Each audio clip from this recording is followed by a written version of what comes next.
Assalamualaikum warahmatullahi wabarakatuh.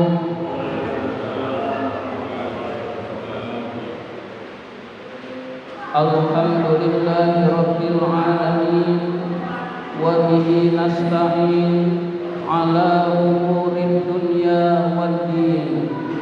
Wassalatu wassalamu ala ashrafil anbiya'i wal mursalin sayyidina wa maulana Muhammadin wa ala alihi wa sahbihi ajma'in. Rabbi shrah li sadri wa yassir li amri wahlul 'uqdatam min lisani yafqahu qawli, amma ba'du. Bapak-bapak hadirin jamaah salat maghrib Masjid Al-Amin yang dimuliakan oleh Allah Subhanahu wa ta'ala.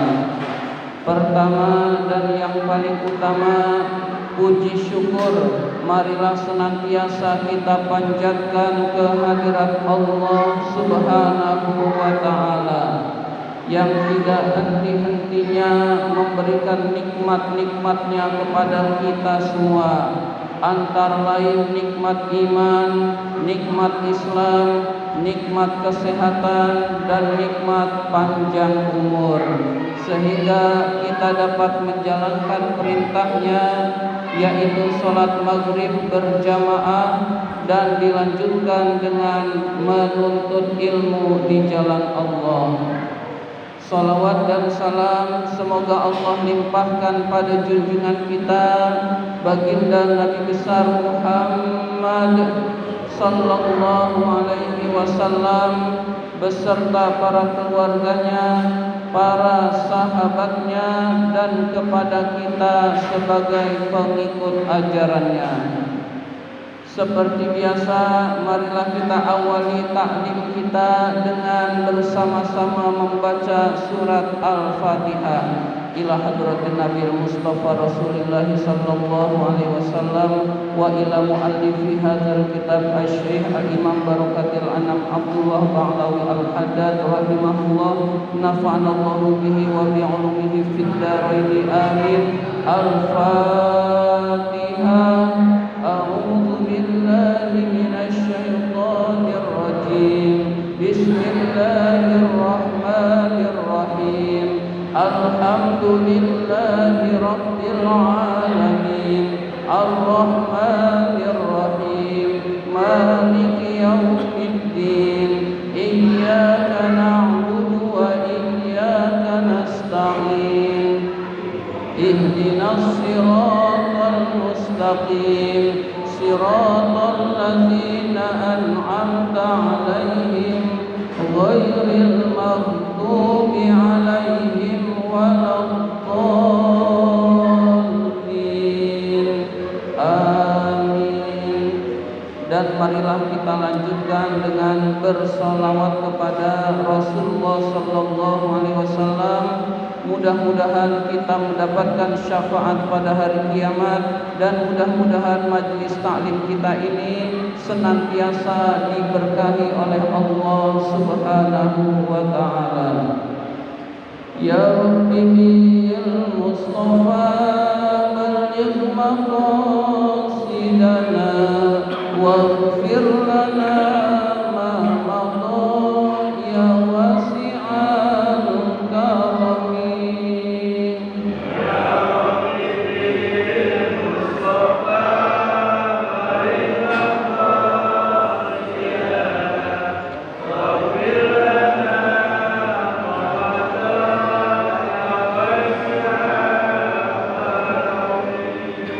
Muhammadun sayyidul kaunaini wa saqalaini wal fariqaini min urbin wa min ajami.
Bismillahirrahmanirrahim.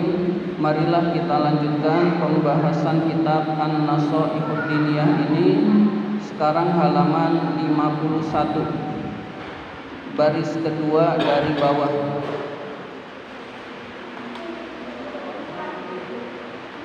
Halaman 51, baris kedua dari bawah. Bismillahirrahmanirrahim. Wabadir, dan bersegeralah. Maksudnya, dan bersegeralah untuk beramal soleh. Wala tusawwif, dan janganlah menunda-nunda. Jadi bersegeralah amal soleh dan janganlah kita menunda-nunda amal soleh. Fa inna taswifa syarrun, karena sesungguhnya menunda-nunda amal soleh itu adalah keburukan. Jadi kalau kita menunda amal soleh, biasanya setan akan membisikkan diri kita sehingga amal soleh itu tidak jadi untuk dilakukan, hadirin sekalian. Maka pengarang kitab ini berpesan jangan sampai kita menunda-nunda amal soleh.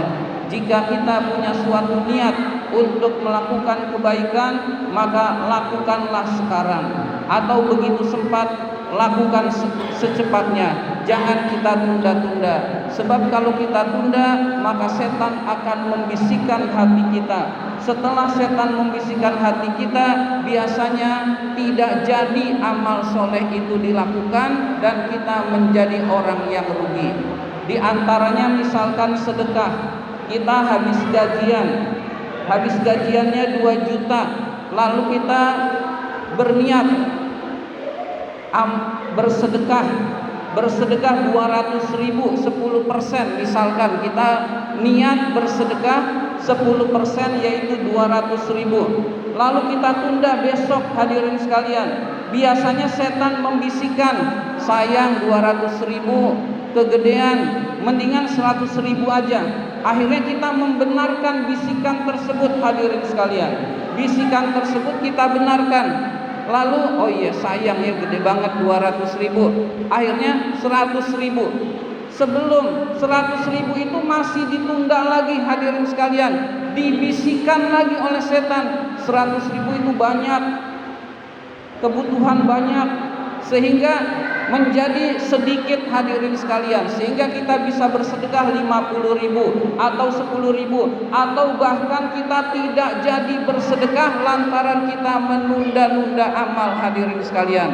Jadi kalau kita punya amal baik, niat baik, kerjakan sekarang, kerjakan secepatnya, jangan ditunda, hadirin sekalian. Karena menurut pengarang kitab ini, at-taswifa syarrun, menunda-nunda kebaikan adalah keburukan yang menyebabkan kebaikan itu tidak jadi dilakukan. Kalau tidak jadi, tidak dapat ridha Allah, tidak dapat pahala, dan kita rugi, hadirin sekalian. Kita rugi tidak melakukan kebaikan-kebaikan. Wal insanu, manusia itu mu'radun, dihadapkan, li'afatin, pada bencana-bencana. Jadi manusia itu selalu dihadapkan pada bencana-bencana. Wasyawaghila katsiratin, dan kesibukan-kesibukan yang banyak. Kita menunda, bisa jadi kita kena bencana lalu gak jadi berbuat baik. Kita menunda-nunda amal soleh, gak taunya rumah kita kebakaran, gak jadi beramal soleh, hadirin sekalian. Kita menunda amal, gak taunya di jalan kita kecopetan, hadirin sekalian, gak jadi bersedekah, hadirin sekalian. Jadi manusia itu selalu dihadapkan pada bencana setiap saat, hadirin sekalian. Dan bahkan bisa jadi kematian juga kita hadapi, hadirin sekalian. Kalau kematian itu datang, lebih tidak mungkin lagi kita beramal soleh. Berarti amal soleh jangan kita tunda, hadirin sekalian. Dan manusia juga dihadapkan pada kesibukan-kesibukan yang banyak, hadirin sekalian. Kita ini banyak kesibukan. Biasanya menunda amal itu menyebabkan kita lupa, gak jadi beramal soleh hadirin sekalian, karena kesibukan kita yang banyak. Pada saat kesibukan-kesibukan itu menyebabkan kita tidak jadi beramal soleh, itu sudah suatu kerugian di sisi Allah Subhanahu wa Ta'ala. Maka jangan sampai kita termasuk orang yang menunda-nunda amal soleh, menunda-nunda kebaikan-kebaikan hadirin sekalian. Qala sallallahu alaihi wasallam, Nabi sallallahu alaihi wasallam bersabda. Hadis ini sudah populer, bahkan ada nasyidnya. Ya, jadi ada nasyidnya, ada lagunya juga. Hadis ini sudah populer. Ihtanim khamsan, manfaatkanlah 5 perkara. Qabla khamsin, sebelum datang 5 perkara yang lain. Jadi kita disuruh oleh Rasulullah, Rasul berpesan kepada kita, manfaatkanlah, pergunakanlah 5 perkara, 5 kesempatan sebelum datang 5 yang lainnya hadirin sekalian. Yang pertama, syababaka qabla haramika, masa mudamu sebelum hari tuamu. Jadi kita diperintahkan untuk memanfaatkan masa muda sebelum datang masa tua hadirin sekalian. Yang hadir di sini dulu pernah muda, saya pun pernah muda hadirin sekalian. Ternyata masa muda itu sebentar hadirin sekalian. Saya aktif di masjid ini hadirin sekalian mulai pas kuliah, mau kuliah aktif di masjid, jadi remaja masjid hadirin sekalian. Gak taunya sudah belasan tahun hadirin sekalian, sudah 20 tahunan hadirin sekalian. Sudah 20 tahunan lebih saya aktif di masjid dan tidak berasa, dan sekarang saya sudah tua hadirin sekalian. Jadi waktu muda itu cepat sekali berlalunya. Tadinya remaja, sekarang sudah jadi orang tua hadirin sekalian. Ketika remaja, ketika muda, badan masih kuat, yang kita inginkan mudah tercapai, yang kita ingin laksanakan mudah terlaksana. Tetapi kalau sudah tua hadirin sekalian, sering sakit-sakitan, sering tidak kuat jalan jauh, sering tidak kuat melakukan aktivitas-aktivitas. Maka ketika muda, manfaatkan waktu muda itu dengan baik. Dan bagi yang masih muda, hendaklah memanfaatkan waktu muda itu dengan baik untuk hal-hal yang bermanfaat, untuk taat pada Allah, untuk banyak berzikir, untuk memperbanyak sholat, dan amal-amal soleh yang lain hadirin sekalian. Kalau sudah tua, yang dulu muda bisa kita lakukan, banyak yang sudah tidak bisa lagi hadirin sekalian. Dan masa muda itu cepat berlalunya hadirin sekalian. Bagi kita yang sudah tua itu merasakan hadirin sekalian. Dulu kayaknya baru kemarin hadirin sekalian. Dulu kayaknya baru kemarin kita itu bermain. Sekarang kita sudah jadi orang tua hadirin sekalian.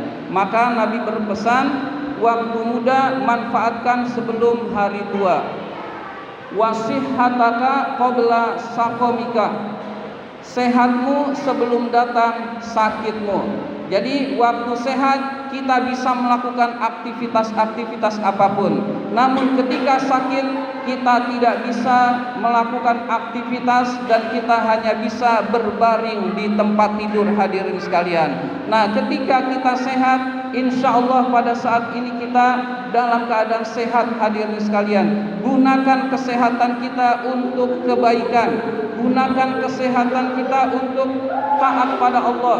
Jangan kita gunakan untuk bermaksiat. Jangan kita gunakan untuk dosa.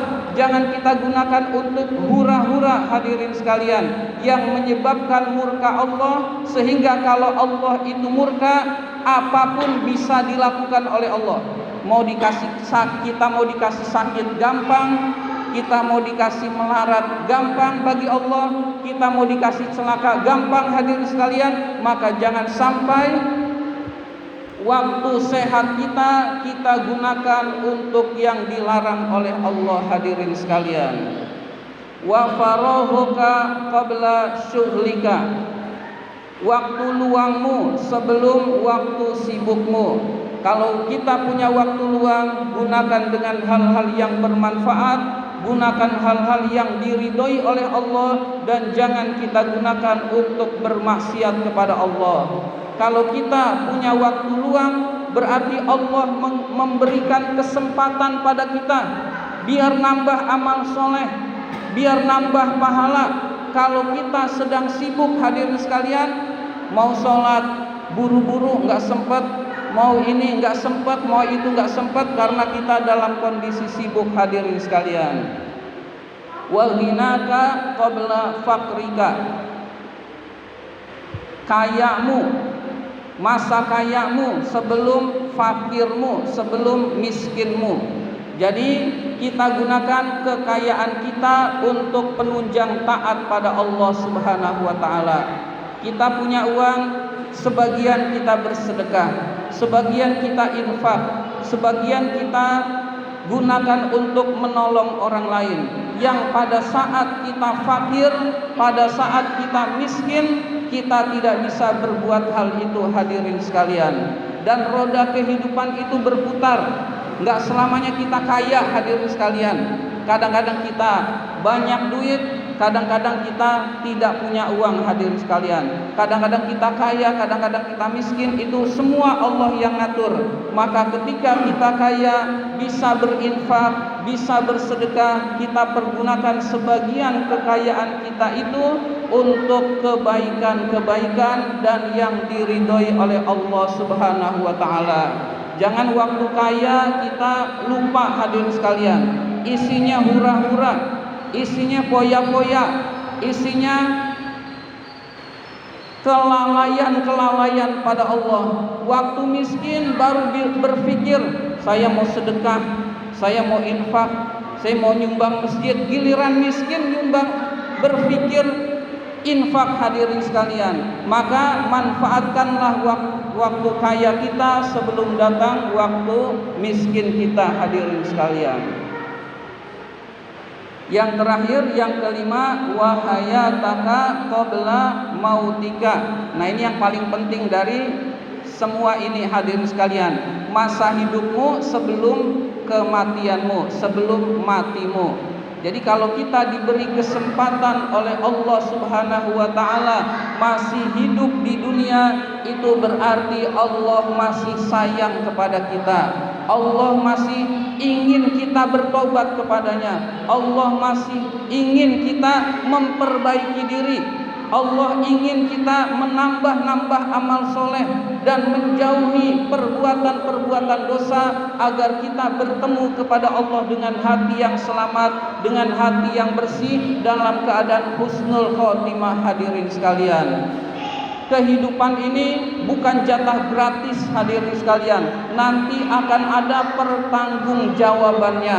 Jadi oleh karena itu kita hendaklah selalu memanfaatkan hidup ini untuk sesuatu yang diridhoi oleh Allah Subhanahu wa taala.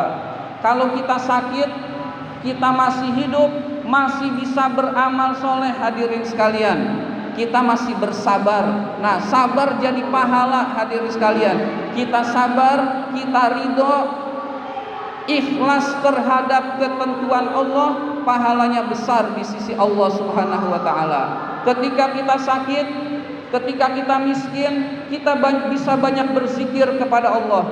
Itu amal soleh, hadirin sekalian. Jadi meskipun dalam kondisi apapun, yang penting kita hidup masih bisa beramal soleh.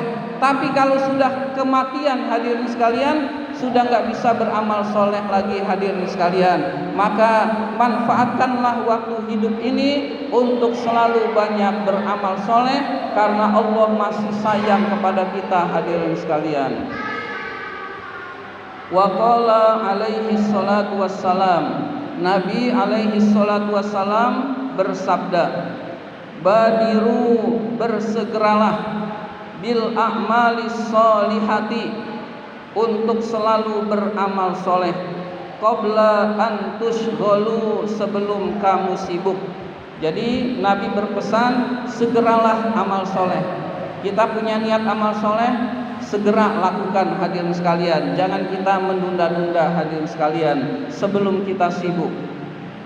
Wasilu, dan sambunglah, allazi bainakum, yang antara kalian, wa baina rabbikum, dan antara Tuhan kalian, bikasrati zikrikum lahu, dengan banyak berzikir, dengan banyak kalian berzikir kepadanya.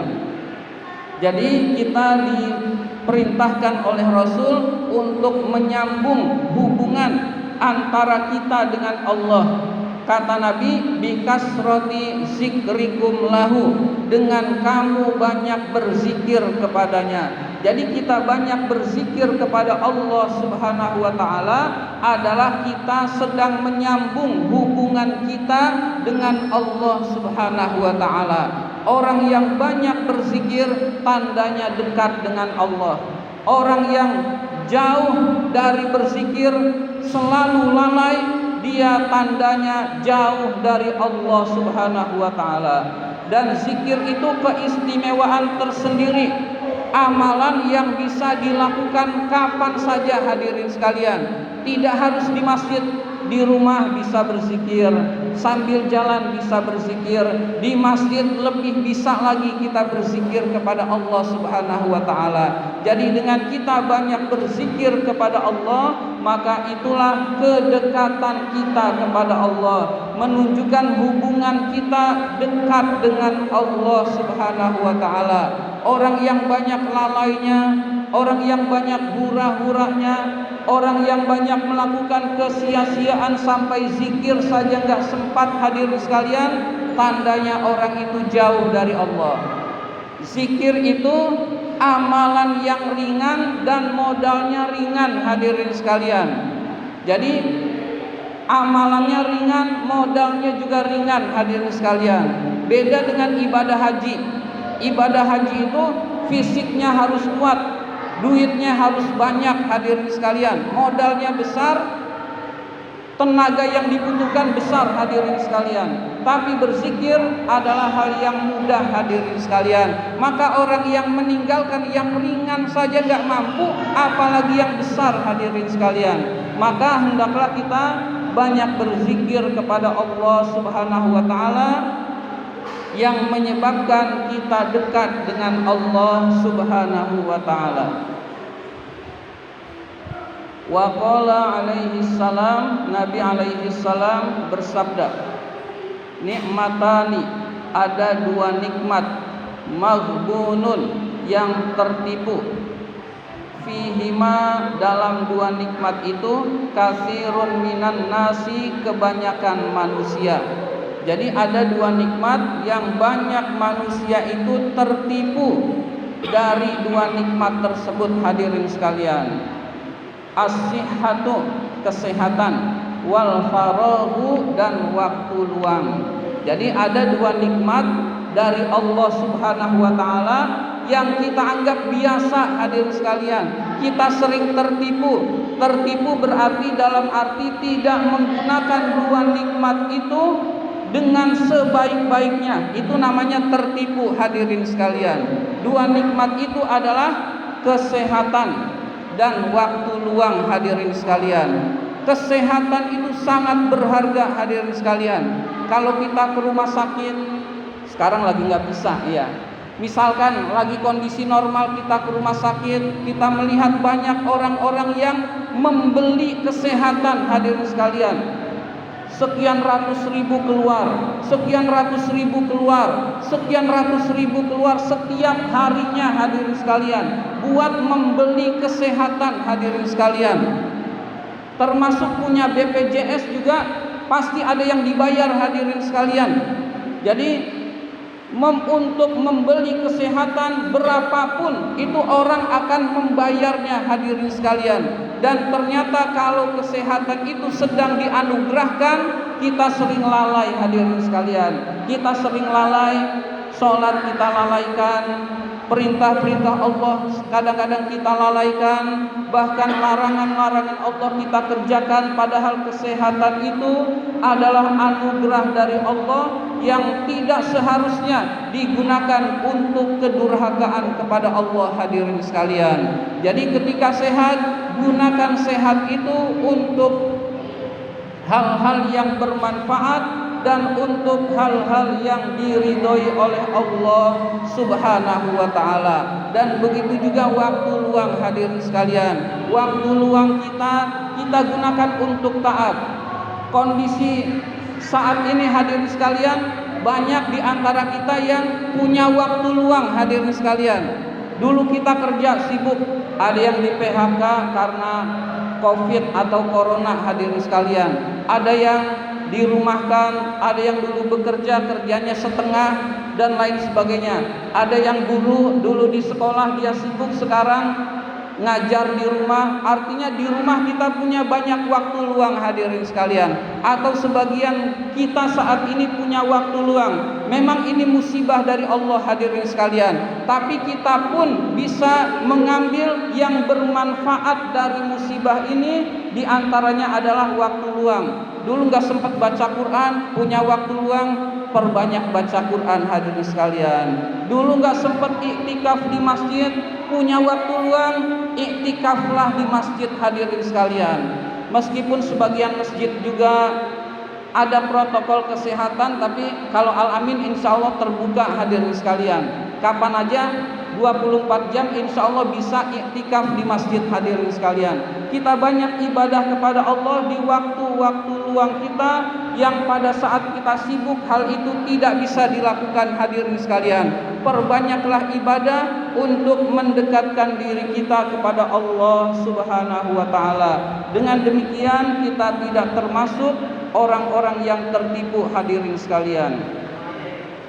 Qultu, saya berkata, pengarang kitab ini berkata, fal maghbunu fihima, orang yang tertipu di dalam keduanya adalah man utiyahuma, orang yang diberi keduanya, maksudnya adalah sehat dan waktu luang, fa'asa sahihan, dia hidup dalam keadaan sehat, farighon, dan memiliki waktu luang, yunfiku sihhatahu, dia pergunakan kesehatannya, wa faraghahu, dan waktu luangnya, fil ghafalati, di dalam kelalaian-kelalaian, wal batolati, dan kesia-siaan. Punya waktu luang dan waktunya sehat, banyakan hura-hura, hadirin sekalian, banyakan refreshing, banyakan yang dia jauh, menyebabkan dia jauh dari Allah Subhanahu wa taala. Hiburan boleh, tapi terus-terusan hiburan itu menjauhkan dia dari Allah, hadirin sekalian. Jadi tiap hari pengennya hiburan, tiap hari pengennya makan enak, hiburan, makan enak, hiburan, terus menerus rencananya itu saja, hadirin sekalian. Maka itulah yang disebut dengan maghbunun, orang yang tertipu terhadap sehat dan waktu luang, hadirin sekalian. Atau fi mu'anatil asyghali dunyawiyati, untuk membantu kesibukan-kesibukan dunia, al-mulhiyati, yang melalaikan, an zikrillahi, dari berzikir kepada Allah, wa anil a'malis sholihati, dan dari beramal soleh. Jadi orang yang tertipu adalah orang yang sibuknya urusan-urusan dunia tersebut, dan urusan dunia tersebutnya tidak digunakan untuk taat pada Allah. Punya gajinya buat hura-hura, punya penghasilannya bukan untuk sedekah, bukan untuk taat pada Allah. Nah, inilah orang yang tertipu juga, hadirin sekalian. Mudah-mudahan kita termasuk orang-orang yang diberi kemudahan oleh Allah untuk selalu beramal-amal soleh. Amin ya rabbal alamin. Ini saja yang dapat saya sampaikan. Terima kasih atas perhatian. Mohon maaf apabila ada kata-kata yang kurang berkenan. Wabillahi taufiq wal hidayah. Wassalamualaikum warahmatullahi wabarakatuh.